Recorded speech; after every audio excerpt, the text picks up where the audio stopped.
Hola, ¿cómo están? Yo soy Ana María Galich, médica endocrinóloga del Servicio de Endocrinología y Metabolismo del Hospital Italiano.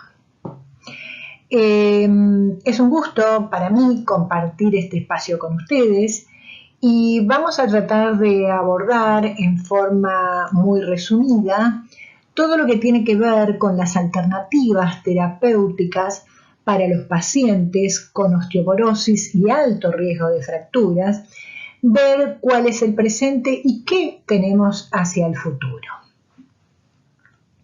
Veamos primero quiénes son los pacientes que tienen muy alto riesgo de fractura. Son aquellos que han tenido fracturas recientes, fundamentalmente dentro de los 12 meses, los que han tenido fracturas bajo tratamientos que han sido aprobados para la osteoporosis, aquellos pacientes que presenten fracturas múltiples o fracturas bajo corticoides, o aquellos pacientes que tengan un T-score muy bajo, igual a -3 o peor aún, o aquellos individuos a quienes se les calcula el FRAX y el riesgo para fracturas mayores es superior al 30% y para fracturas de cadera superior al 4,5%. Se incluyen también dentro de este grupo aquellos individuos que tienen alto riesgo de caída o que tienen antecedentes de haber tenido injurias por las mismas. ¿Y cómo calculamos nosotros el riesgo de fractura? En la mayoría de los casos, las sociedades científicas aceptan la utilización del FRAX para el cálculo del riesgo de fractura. Todos sabemos que esta es una herramienta que está libre, gratuita, disponible en Internet, donde aparte de cargar el sexo, el peso y la talla, vamos estableciendo variables en forma dicotomizadas. Y de acuerdo con el porcentaje, vamos a establecer nuestro riesgo de fractura. Hay que recordar que se puede trabajar con la densitometría o sin ella. Este es el caso de una paciente mía de 67 años que tiene un BMI de 23,5, cuya madre se había fracturado la cadera y la señora está recibiendo corticoides crónicos por una hepatitis autoinmune.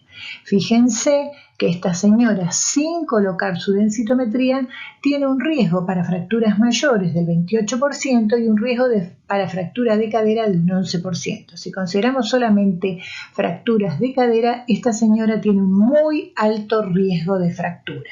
Si consideramos nada más que las fracturas mayores, tiene un alto riesgo de fractura.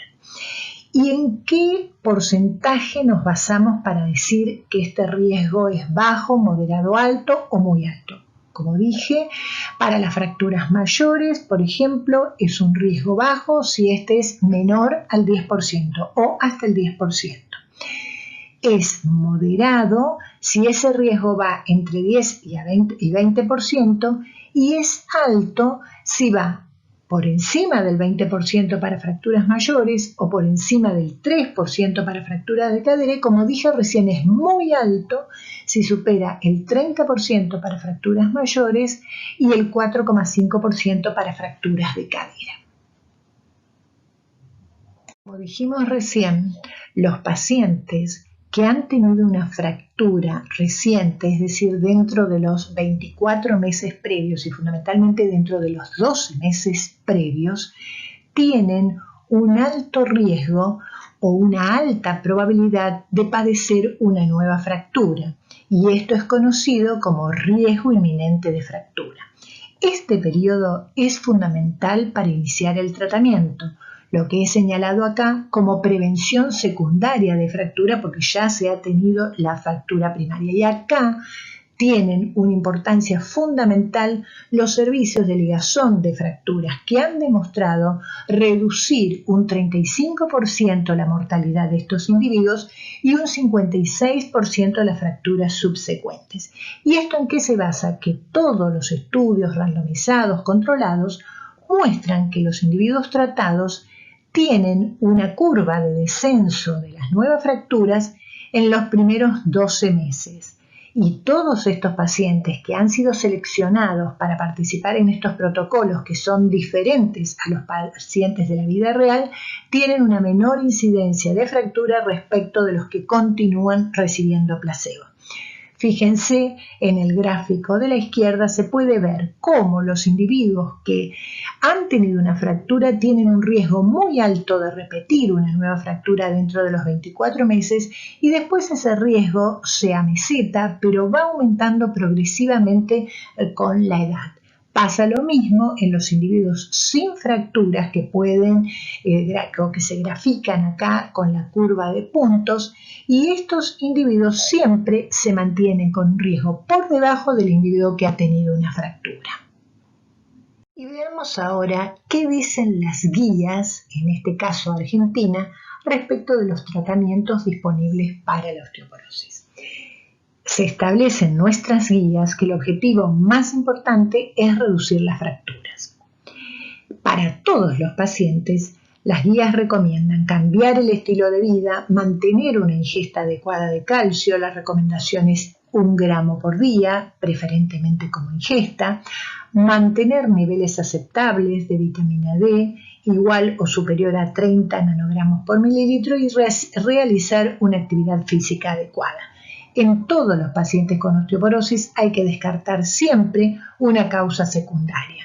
También las guías argentinas recomiendan basarse en el FRAX para decidir el tratamiento y empezar con tratamientos activos cuando el riesgo para fracturas mayores sea superior al 20% o al 3% en el caso de la fractura de caderas. Y en estas guías se recomiendan para los pacientes graves, es decir, aquellos que tienen osteoporosis densitométrica y que han tenido fracturas, iniciar con teriparatide. Y otra recomendación de estas guías es usar siempre una sola droga. Acá vemos las guías de la Sociedad de Endocrinología Norteamericana que han sido recientemente publicadas y que están destinadas a la mujer posmenopáusica. En ellas se establece que todas las mujeres deben tener un consumo adecuado de calcio y de vitamina D y un estilo de vida que sea acorde a la buena salud ósea. En todas hay que calcular el FRAX de acuerdo con cada país. Y acá podemos dividir de acuerdo con el FRAX en distintos tipos de riesgo. La de riesgo bajo, moderado, alto o muy alto. Fíjense en la gráfica. Las pacientes de riesgo bajo son aquellas que tienen una osteopenia mínima, que no tienen fracturas por fragilidad y que si les calculamos el FRAX están por debajo del 20% para el riesgo de fracturas mayores a 10 años y por debajo del 3% para fractura de cadera. En tanto, las que tienen riesgo moderado tienen por densitometría una osteopenia un poquito más marcada, que puede llegar a menos 2,4, que tampoco han tenido fracturas por fragilidad y que también tienen un riesgo por FRAX que está por debajo del 3% para cadera y por debajo del 20% para fracturas mayores.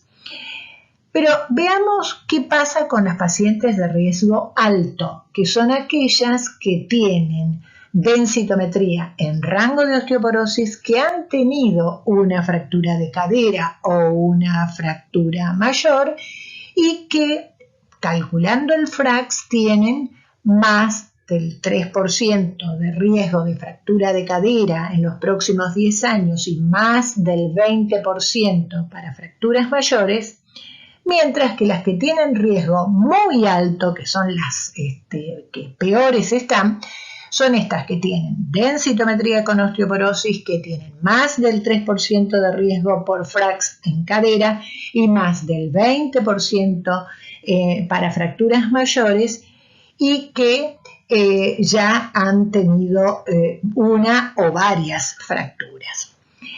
Para este grupo de señoras de riesgo alto o muy alto, la Sociedad Norteamericana propone el tratamiento con bifosfonatos, con denosumab o tratamiento anabólico con teriparatide, abaloparatide e incorpora también el romosozumab, que ha sido aprobado hace menos de un año. Sin hacer distinción en qué tratamiento debemos usar. Ellos recomiendan, vamos a empezar con la parte derecha de la curva, o de la gráfica, mejor dicho, el tratamiento con bifosfonatos, por ejemplo.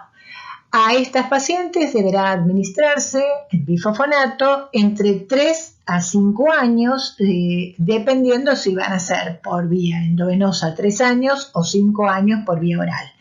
Y después estas pacientes deben ser reevaluadas. Y fíjense que se desprende hacia abajo que si las pacientes continúan con riesgo alto, uno debe continuar el tratamiento o puede cambiar de droga. ¿Qué pasa si uno elige para estas pacientes de riesgo alto o muy alto denosumab? Las va a tratar por un periodo que puede ir entre 5 y 10 años y después va a reevaluarlas. Si el riesgo ha bajado, fíjense cómo se desprende del gráfico que va hacia abajo y pasa de riesgo alto o muy alto a riesgo bajo a moderado, entonces uno va a pensar en darle bifosfonatos para después suspender esta droga y darle vacaciones. Y como están en vacaciones, esto representa un periodo transitorio, deberán ser reevaluadas cada 1 o 3 años. ¿Y ahí qué va a pasar? Si la paciente tiene pérdida de masa ósea o por distintas circunstancias vuelve a tener riesgo alto, uno tiene que considerar retomar el tratamiento. Pero si la paciente está bajo tratamiento con denosumab, por ejemplo, y continúa siendo de riesgo alto, hay que continuar el tratamiento. ¿Qué pasa si nosotros elegimos teriparatide o abaloparatide, dicen ellos, que nosotros no la tenemos en nuestro país? Vamos a tratar 2 años de corrido. Y ahí, fíjense cómo la línea con flechas dice, termina teriparatide, en el caso de Argentina, y vamos hacia la izquierda y vamos a elegir o denosumab o vamos a elegir un bifosfonato y vuelve nuevamente todo el ciclo previo. Ellos cuentan con el romosozumab, que está recomendado para los pacientes que tienen riesgo muy alto. Esta es una droga anabólica muy potente cuyo tratamiento debe ser solamente 1 año por una serie de complicaciones cardiovasculares. Pero fíjense que hay un grupo de pacientes que está pintado acá de un color gris, que son aquellas que no toleran nada, no toleran el bifosfonato, no toleran el denosumab, y entonces en estas pacientes vamos a considerar la edad.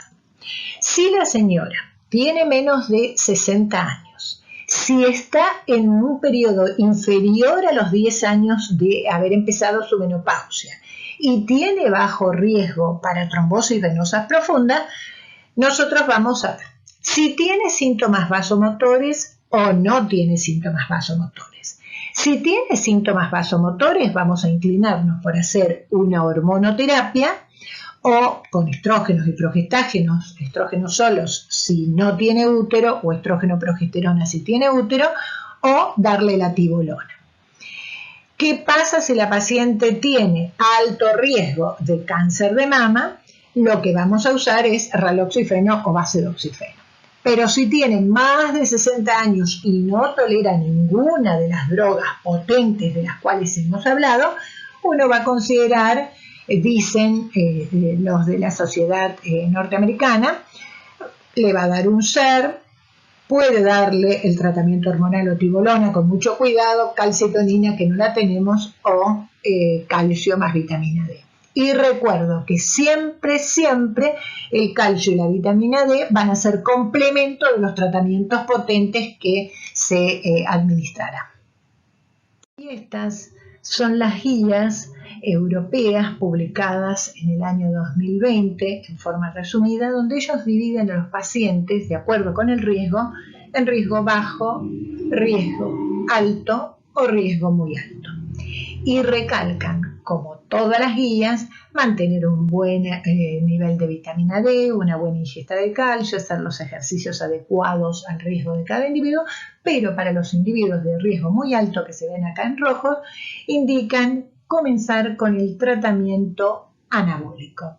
Y teniendo en cuenta siempre que estos individuos tienen un riesgo inminente de fractura y que empezar el tratamiento temprano, lo más temprano posible, va a reducir nuevas fracturas y va a reducir la morbilidad.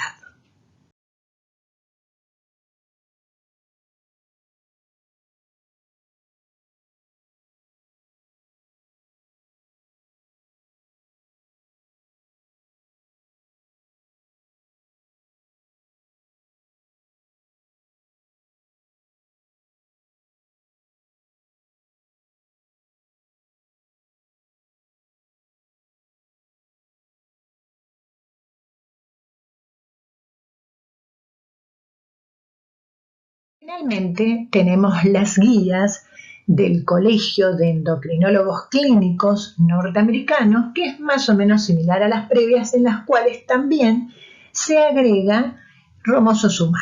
Es decir, que en estas últimas guías, publicadas hace un par de meses, como tratamiento anabólico, además de la teriparatide, está abaloparatide y romosozumab, que es la única diferencia. Después las guías son más o menos las mismas, siempre descartar causas secundarias, siempre mantener un buen tenor de vitamina D y una buena ingesta de calcio.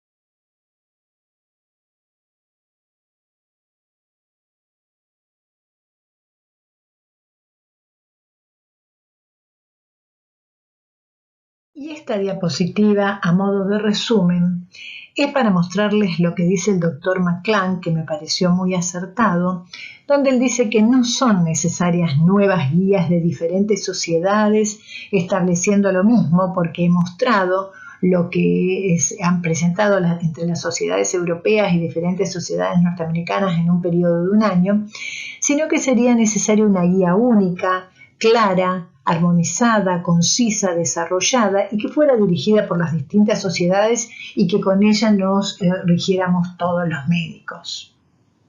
Si bien vimos que las guías son claras, que se repiten una serie de conceptos cualquiera sea el país de origen de las guías, hay que ver qué es lo que pasa en el mundo real. Y esto que quiero mostrarles acá son los datos del Medicare que fueron evaluados en un periodo entre 2009 y 2012, más de 1.200.000 mujeres de más de 65 años, y en ellas lo que se evaluó eran los tratamientos que estas mujeres venían recibiendo, cuándo los recibieron y las fracturas que tuvieron, que fueron confirmadas o por la cirugía o por radiografías. ¿Qué se evaluó? El periodo de un año antes de la fractura y un año después y ver qué medicamentos estaban consumiendo esas pacientes y qué les había pasado. ¿Y qué vieron ellos? Si miramos en la gráfica de la izquierda, que las drogas que más reducían en los primeros 3 meses el riesgo de fractura eran, en primer lugar, teriparatide en un 64%, en un segundo lugar, denosumab en un 51% y zoledrónico en el 25%.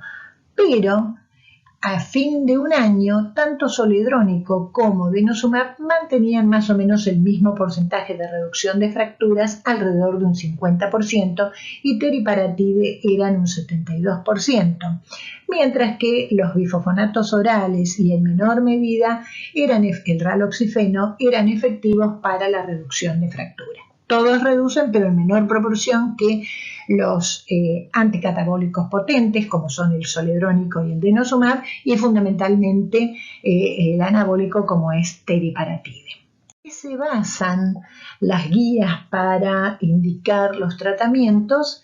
en todos los trabajos randomizados, controlados, trabajos fundamentales de las drogas investigadas. Fíjense, en este caso es el trabajo Horizon correspondiente a zoledrónico, que muestra que hay un 77% de reducción de fracturas vertebrales clínicas al cabo de 3 años en los individuos que reciben la droga versus placebo y un 41% reducción de fractura de caderas. En tanto, en esta diapositiva se puede observar lo que pasó con denosumab a través del estudio Freedom. Acá también se puede ver que la disminución de nuevas fracturas vertebrales era de un 68% al cabo de 3 años y fractura de cadera similar al ácido zoledrónico 40%. Y acá podemos observar la eficacia antifractura del anabólico teriparatida, que es el único que disponemos por el momento en nuestro país. La eficacia para disminuir nuevas fracturas vertebrales es más elevada que en las dos drogas anticatabólicas previamente mencionadas y alcanza un 74%. No tuvo la capacidad de demostrar la disminución de fracturas de cadera porque, como todos sabemos, el protocolo de estudio fue suspendido en forma precoz. Hay que tener en cuenta que teriparatida, al igual que todos los anabólicos que están en investigación o que han sido aprobados en Estados Unidos, pierden su efectividad cuando la droga se suspende. Esto obliga a utilizar un antirresortivo en forma posterior para mantener y mejorar los efectos determinados, en este caso por teriparatide. ¿Qué podemos usar? Cualquier bifosfonato, se puede usar raloxifeno, se puede utilizar denosumab o se puede también utilizar el tratamiento hormonal. No hay evidencias que si se suspende la droga y no se continúa con ninguna otra medicación, haya fracturas por rebote como sucede por ejemplo con denosumab. Bien, dije recién que teriparatide no tuvo capacidad por la duración del protocolo para demostrar una disminución del riesgo de fractura de caderas. En una publicación reciente se ha realizado un metaanálisis de todos aquellos trabajos que publicaron tratamientos de por lo menos 6 meses con teriparatide y que reportaron fracturas no vertebrales, dentro de las cuales se encontraba cadera, húmero, antebrazo y muñeca. Estos autores recolectaron 23 estudios con un total de 11 estudios doble ciegos, dentro de los cuales tenían 3.800 más o menos pacientes tratadas con teriparatide. La media de tratamiento de estos trabajos fue de 18 meses, hubieron 34 fracturas de cadera, lo cual les dio un riesgo relativo de 0,44, y estos autores concluyen que a través de este estudio randomizado, a través de este metaanálisis de estudios randomizados, hay una reducción del 56% de fracturas de cadera, bajo tratamiento con teriparatide.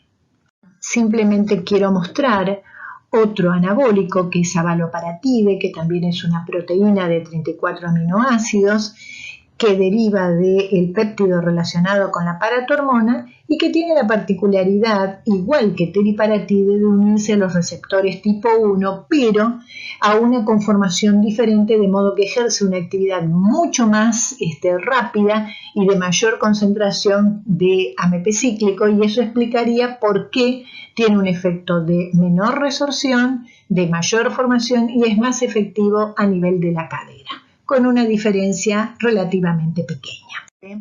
El último anabólico recientemente aprobado por la FDA es el romosozumab.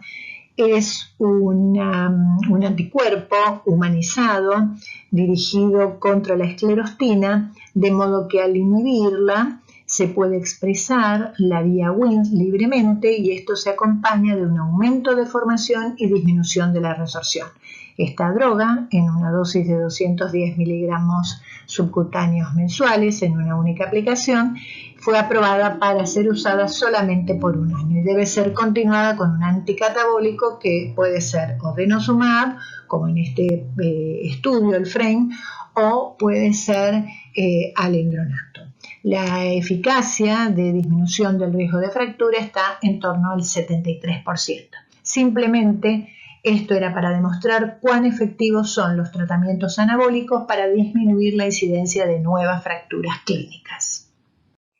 Y veamos ahora qué pasa en el presente, en esta era de pandemia que estamos viviendo. En primer lugar, tenemos que saber que ninguno de los tratamientos para osteoporosis aumentan el riesgo ni alteran el curso de la pandemia. Por otro lado, tenemos que tener presente que nuestro objetivo en el tratamiento de la osteoporosis es disminuir la incidencia de fracturas y para eso tenemos que prevenir fundamentalmente las caídas y ser muy enfáticos en recomendar el ejercicio que en esta época de aislamiento y de reclusión ha disminuido marcadamente. Hay que recomendar a nuestros pacientes continuar con el tratamiento porque esta patología crónica requiere de un tratamiento crónico para poder lograr los beneficios. Y hay que tener en cuenta que excepto los bifosfonatos, todos los demás tratamientos deben ser cumplidos con regularidad y en ese aspecto hay que tener en cuenta que el denosumab, independientemente de la pandemia, debe cumplir con su periodo de prescripción cada 6 meses para evitar las consecuencias importantes que es el aumento del remodelado, la pérdida de densidad mineral y el riesgo de fracturas vertebrales agudas. Y una pregunta que cabe hacerse en esta era de pandemia es si los pacientes necesitan un control de laboratorio. Si vamos a dar un tratamiento antirresortivo potente antes de empezar el tratamiento, es imprescindible que al menos los pacientes tengan un dosaje de calcio, creatinina y también se ha recomendado la vitamina D. El dosaje de calcio y función renal es fundamentalmente para evitar la hipocalcemia que puede observarse con los anticatabólicos potentes. Ahora, podemos prescindir del laboratorio en aquellos casos de pacientes que están bajo tratamiento crónico y permanecen estables. Entonces, se recomienda hasta pasar 1 año sin un control bioquímico. Ahora, si el paciente tiene una función renal fluctuante, para evitar la hipocalcemia es imprescindible hacer la determinación de datos de laboratorio. ¿Y qué pasa en esta situación de pandemia si un paciente de alto riesgo debe iniciar un tratamiento? ¿Se puede hacer por telemedicina? Sí, la recomendación es que se puede iniciar el tratamiento sencillo por telemedicina. Ahora, algunos otros tratamientos como la administración de teriparatide requieren el entrenamiento. En el caso de los pacientes que estuvieran internados porque presentaran fracturas, es necesario empezar el tratamiento durante la hospitalización. Pero acá hay un inconveniente que es en el caso de los bifosfonatos endovenosos el riesgo de sufrir el síndrome de fase aguda que podría desencadenar fiebre, incluirlo en un protocolo de COVID y prolongar la internación con el riesgo que ello conlleva. En el caso de denosumab, que sabemos que esta droga tiene cierto efecto, que tiene efecto en la activación de las células T y por lo tanto podría aumentar el proceso de infecciones, esto no está demostrado y en los individuos que combinan otros moduladores del sistema inmunológico, como es por ejemplo la artritis reumatoidea, esto no está demostrado. Por lo tanto, es segura la administración en los pacientes que ya lo venían recibiendo. Entonces, para resumir, hay que tener en cuenta que los pacientes que tienen muy alto riesgo se benefician con el tratamiento anabólico en primera línea. En su reemplazo, se pueden utilizar anticatabólicos de alta eficacia, dentro de los cuales encontramos zoledrónico y denosumab. Es necesario controlar con un laboratorio mínimo antes de iniciar con drogas de muy alta eficacia, sobre todo para evitar la hipocalcemia. En los pacientes que están bajo tratamiento crónico, es necesario que recomendemos continuar con el tratamiento porque no aumenta el riesgo de infección ni altera la evolución de la infección por COVID-19. Y hay que reforzar el cumplimiento de las prescripciones fundamentalmente en los pacientes que reciben denosumab. Muchas gracias.